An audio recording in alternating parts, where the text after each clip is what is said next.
ముఖ్యమంత్రిగా నేను 8 నెలల 13 రోజులు ఉన్నాను. తక్కువ టైమేం కాదు.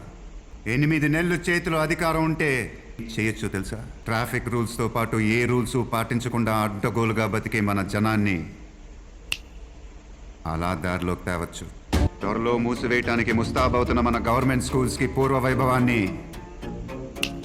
అలా తిరిగి తేవచ్చు. నాణ్యత లేకుండా బాధ్యత లేకుండా ఉన్న కాంట్రాక్టర్లు, ఉద్యోగులు, డాక్టర్లని అలా గాడిలోకి తేవచ్చు. ఈ మూవీలో మహేష్ 8.5 months లో మన స్టేట్ లో ఏం చేంజెస్ చేస్తే ఎంత బెనిఫిట్ ఉంటుందో చెప్పాడు కదా. సో అలాగే 3 months లో మన లైఫ్ స్టైల్ చేంజెస్ చేసుకుంటే diabetes, hormone imbalance, cholesterol levels, PCOD, fatty liver ఇలాంటి లైఫ్ స్టైల్ డిజార్డర్స్ ఏవైతే ఉన్నాయో వాటన్నిటిని కూడా ఇన్ జస్ట్ 90 days లో ఇట్టే రివర్స్ చేసుకోవచ్చు. మీరు మీ లైఫ్ స్టైల్ ని చేంజెస్ చేసుకోవడానికి రెడీగా ఉంటే మేము మీకు హెల్ప్ చేయడానికి రెడీగా ఉన్నాం. For more details join our WhatsApp group or click link in bio.